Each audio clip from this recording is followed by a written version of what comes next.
Assalamualaikum warahmatullahi wabarakatuh. Bertemu kembali dengan saya, Ibu Siti Tienti Wahyuni Nasution, Magister Pemikiran Islam dalam bidang studi Sosiologi di SMA Islam An-Nizam, Medan. Apa kabar anak-anak? Semoga semua dalam keadaan sehat walafiat, tetap semangat belajar sosiologi, karena sosiologi wonderful. Bentuk-bentuk interaksi sosial. Mari kita perhatikan bagan bentuk-bentuk interaksi sosial berikut.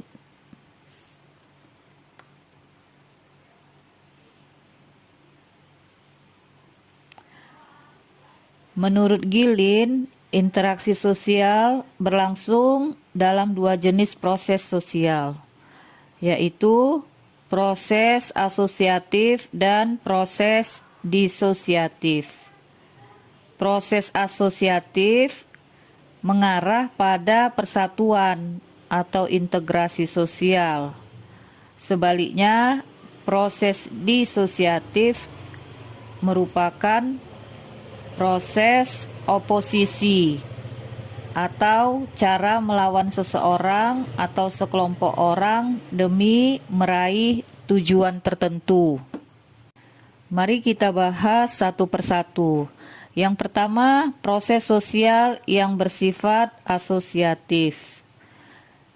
Proses asosiatif meliputi bentuk-bentuk antara lain kerjasama, akomodasi, asimilasi, dan akulturasi. Yang pertama, kerjasama. Kerjasama didefinisikan sebagai suatu usaha bersama antar individu atau kelompok untuk mencapai tujuan bersama. Kerjasama dimungkinkan oleh orientasi individu terhadap kelompoknya, yaitu in-group, dan orientasi individu terhadap kelompok lain atau out-group. Charles Hakule mengatakan bahwa kerjasama timbul apabila seseorang menyadari dirinya mempunyai kepentingan atau tujuan yang sama dengan orang lain. Dan ia menyadari bahwa kepentingan tersebut bermanfaat bagi dirinya sendiri dan orang lain, dan ia menyadari bahwa ia memiliki pengetahuan dan pengendalian terhadap dirinya sendiri untuk memenuhi kepentingan tersebut. Jadi, dua isi kesadaran ini, yaitu satu tadi adanya kepentingan yang sama, dan dua tadi adanya organisasi diri, inilah yang merupakan unsur-unsur penting dalam kerjasama. Nah, anak-anak yang baik, perlu kita ketahui bahwa kerjasama dapat menjadi lebih erat karena ancaman bahaya dari pihak luar atau tindakan-tindakan dari pihak luar yang menyinggung kesetiaan yang telah tertanam baik dalam diri seseorang atau sekelompok orang. Contoh, kerjasama antar prajurit dalam satu kesatuan dapat terjalin ketika melawan musuh di medan perang. Proses sosial yang erat kaitannya dengan kerjasama adalah konsensus. Nah, konsensus hanya mungkin terjadi jika dua pihak atau lebih ingin memelihara hubungan dan masing-masing memandang hubungan tersebut sebagai kepentingan tersendiri. Keputusan untuk mengadakan konsensus timbul apabila anggota kelompok terlibat dalam perbedaan pendapat. Dalam konsensus, pertentangan kepentingan terlihat nyata tetapi tidak sebesar dalam konflik atau pertikaian.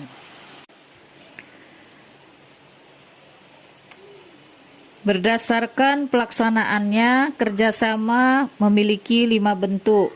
Pertama, kerukunan atau gotong royong. Yang kedua, bargaining, yaitu pelaksanaan perjanjian mengenai pertukaran barang atau jasa antara 2 orang atau lebih. Yang ketiga, kooptasi, yaitu proses penerimaan unsur-unsur baru dalam kepemimpinan dan pelaksanaan politik organisasi sebagai satu-satunya cara menghindari konflik yang dapat mengguncang organisasi. Yang keempat, koalisi, yaitu kombinasi antara 2 organisasi atau lebih yang mempunyai tujuan yang sama. Yang kelima, joint venture, yaitu kerjasama dalam mengusahakan proyek tertentu, misal pertambangan minyak dan perhotelan. Selain itu, beberapa ahli juga membagi kerjasama dalam beberapa bentuk. Yang pertama, kerjasama spontan. Yang kedua, kerjasama langsung. Yang ketiga, kerjasama kontrak. Yang keempat, kerjasama tradisional. Lanjut kita kepada proses sosial yang bersifat asosiatif yang kedua, yaitu akomodasi. Akomodasi memiliki 2 pengertian, yakni sebagai keadaan dan satu lagi sebagai proses. Akomodasi sebagai keadaan, dia mengacu pada keseimbangan interaksi antar individu atau antar kelompok berkaitan dengan nilai dan norma sosial yang berlaku. Akomodasi sebagai proses mengacu pada usaha-usaha manusia untuk meredakan pertentangan agar tercipta keseimbangan.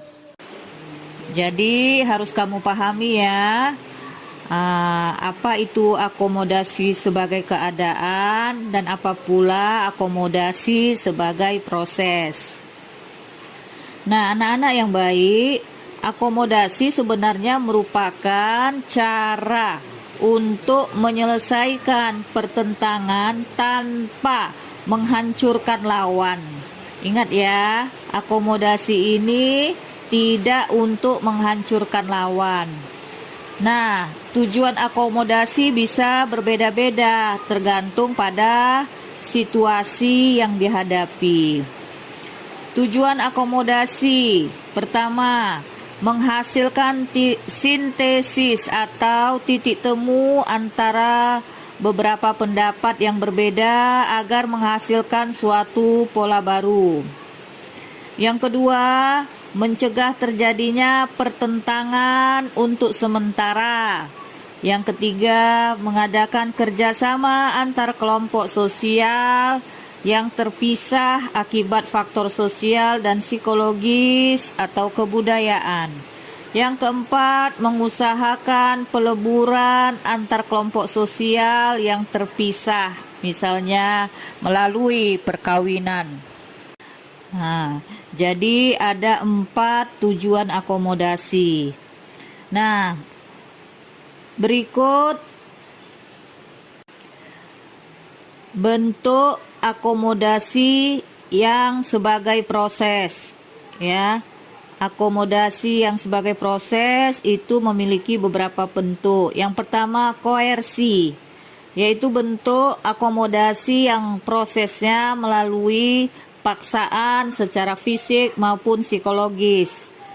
Nah, dalam koersi, salah satu pihak berada dalam posisi yang lemah. Contoh, dalam sistem perbudakan atau penjajahan. Jadi, dalam sistem perbudakan atau penjajahan, yang menjadi budak atau yang dijajah itu dipaksa oleh yang melakukan perbudakan atau yang melakukan penjajahan. Mereka dipaksa secara fisik maupun psikologisnya. Yang kedua, kompromi. Apa itu kompromi? Kompromi ini merupakan bentuk akomodasi ketika pihak yang terlibat saling mengurangi tuntutannya. Ya, jadi saling mengurangi tuntutannya supaya tercapai suatu penyelesaian. Contoh, seorang remaja minta izin pada orang tua untuk pulang jam 10, namun orang tua menghendaki anak pulang pukul 8. Mereka akhirnya berkompromi dan sepakat bahwa batas jam malam adalah jam 9. Jadi dicari titik tengahnya. Ya, itulah yang disebut dengan kompromi. Nah, anak-anak sering mungkin menghadapi hal seperti ini ya. Berikut adalah arbitrase, yaitu cara untuk mencapai kompromi apabila pihak-pihak yang berhadapan tidak sanggup mencapainya sendiri. Pertentangan diselesaikan oleh pihak ketiga. Ya, ada pihak ketiga dalam hal ini yang dipilih oleh kedua belah pihak atau badan yang berkedudukan lebih tinggi dari pihak-pihak yang bertentangan. Contoh, masalah antara karyawan dan perusahaan tentang standar gaji diatasi dengan bantuan pemerintah yang menetapkan upah minimumnya. Berikut adalah mediasi. Mediasi ini hampir menyerupai arbitrase yang nomor 3 tadi. Ya. Jadi dalam proses mediasi, kedudukan pihak ketiga hanya sebagai penasehat. Ya, pihak ketiga tidak memiliki wewenang mengambil keputusan untuk menyelesaikan masalah di antara mereka. Misal, Indonesia menjadi mediator bagi terwujudnya perdamaian antara Korea Utara dan Korea Selatan. Yang kelima, konsiliasi. Di sini, konsiliasi adalah usaha untuk mempertemukan keinginan-keinginan pihak yang bertikai untuk mencapai suatu kesepakatan.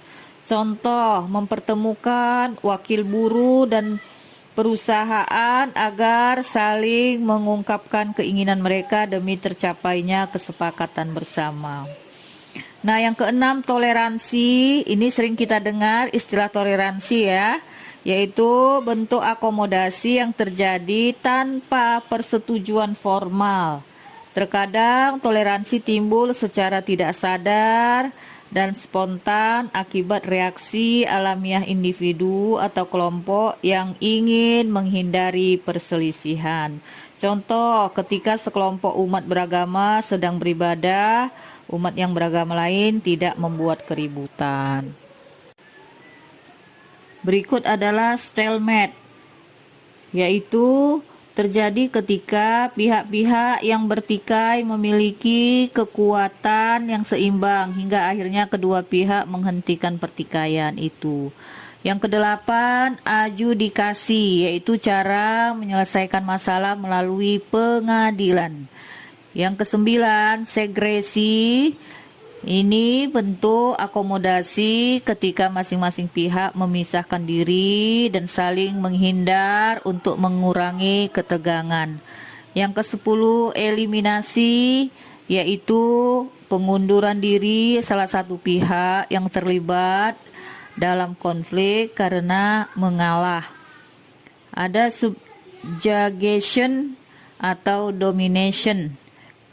Di sini bentuk akomodasi ketika pihak yang kuat meminta pihak yang lebih lemah menaatinya. Nah, yang ke-12, keputusan mayoritas, yaitu keputusan yang diambil berdasarkan suara terbanyak dalam voting. 13, minority consent, yaitu kemenangan sekelompok mayoritas yang diterima dengan senang hati oleh kelompok minoritas. Yang ke-14, konversi, yaitu penyelesaian konflik ketika salah satu pihak bersedia mengalah dan mau menerima pendirian pihak lain. Yang ke-15, genjatan senjata, yaitu penundaan permusuhan dalam jangka waktu tertentu. Berikut adalah asimilasi.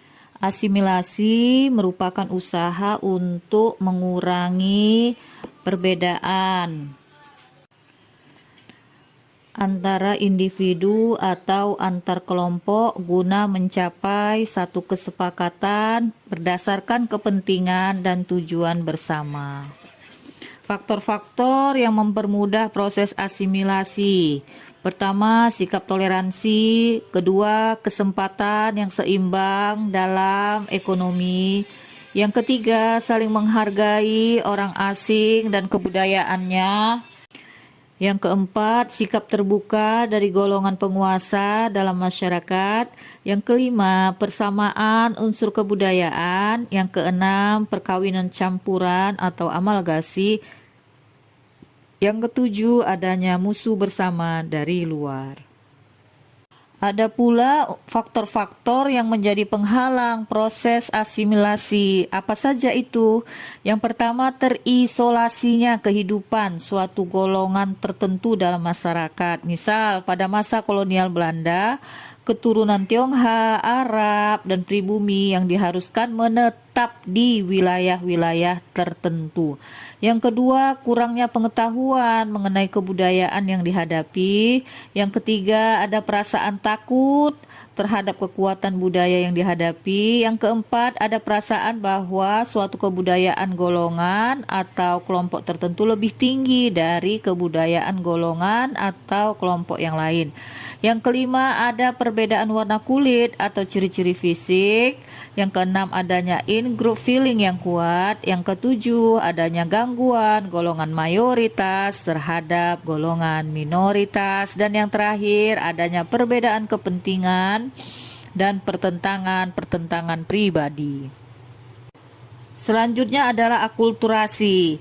Adalah berpadunya dua kebudayaan yang berbeda dan membentuk suatu kebudayaan baru dengan tidak menghilangkan ciri kepribadian masing-masing. Contoh akulturasi yaitu Candi Borobudur yang merupakan perpaduan antara kebudayaan India dan kebudayaan Indonesia. Demikian juga musik keroncong yang merupakan perpaduan antara musik Portugis dan musik Indonesia. Proses akulturasi dapat kita gambarkan sebagai berikut. Nah, proses akulturasi dapat berjalan sangat cepat atau lambat tergantung dari persepsi masyarakat setempat terhadap budaya asing yang masuk. Apabila budaya asing itu masuk melalui proses pemaksaan, maka akulturasi memakan waktu relatif lama. Sebaliknya, apabila budaya asing itu masuk melalui proses damai, akulturasi akan terjadi secara cepat. Nah, berikutnya masuk kita kepada bagian yang kedua ya, Nak, yaitu proses sosial yang bersifat disosiatif. Proses disosiatif atau oposisi dibedakan ke dalam 3 bentuk. Yang pertama persaingan, yang kedua kontravensi, dan yang ketiga adalah pertentangan. Mari kita bahas satu persatu. Yang pertama persaingan adalah perjuangan berbagai pihak untuk mencapai tujuan tertentu. Persaingan mempunyai 2 tipe, yaitu bersifat pribadi dan bersifat non-pribadi. Tipe persaingan yang bersifat pribadi disebut juga dengan rivalry atau rivalitas. Dalam rivalitas, individu akan bersaing secara langsung. Misalnya persaingan para anggota untuk memperoleh kedudukan tertentu dalam sebuah organisasi. Yang kedua, kontravensi.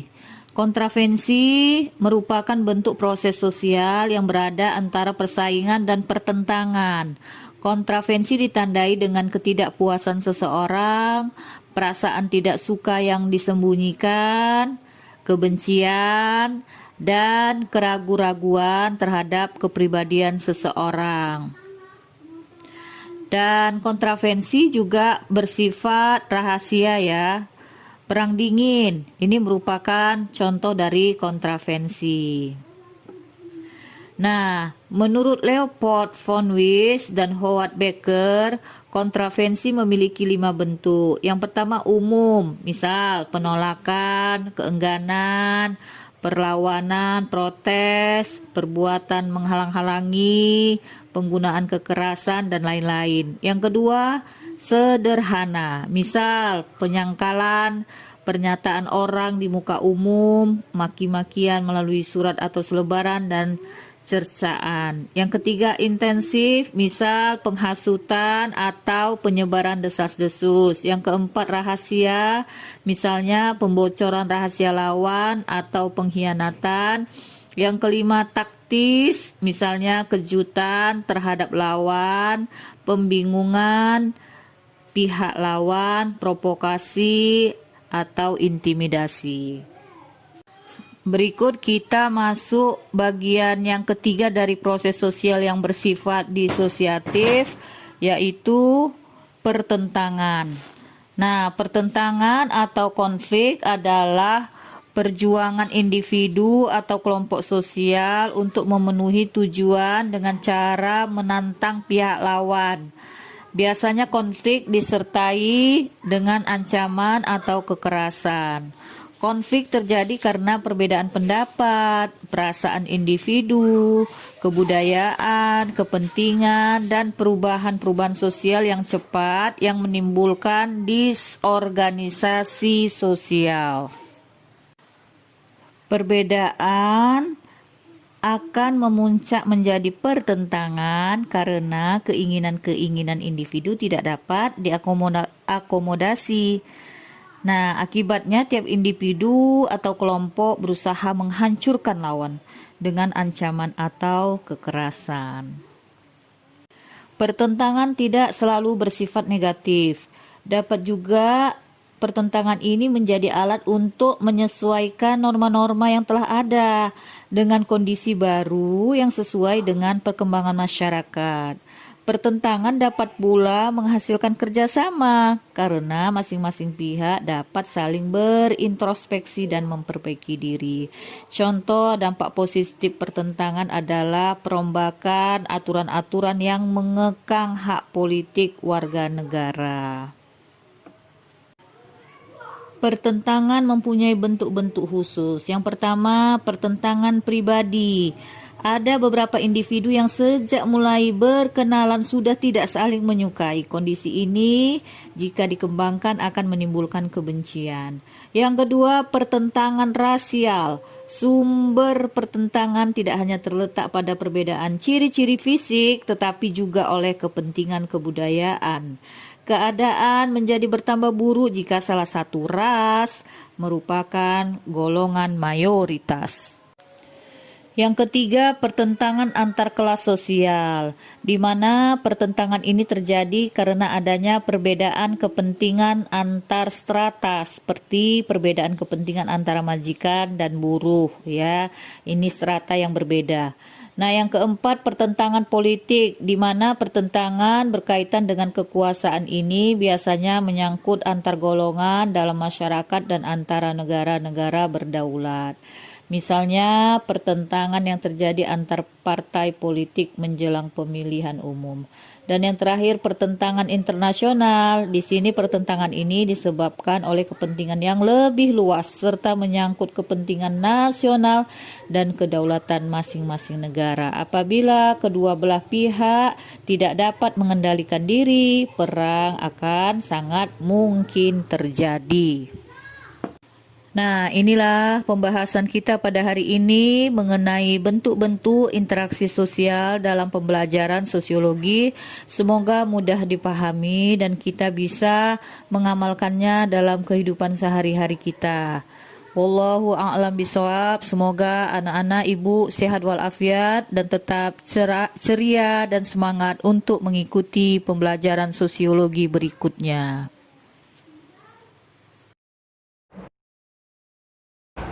Demikian pembelajaran hari ini. Sampai jumpa di video pembelajaran berikutnya. Jangan lupa like, comment, and share video ini. SMA Islam An-Nizam, unggul, cerdas, islami. Assalamualaikum warahmatullahi wabarakatuh.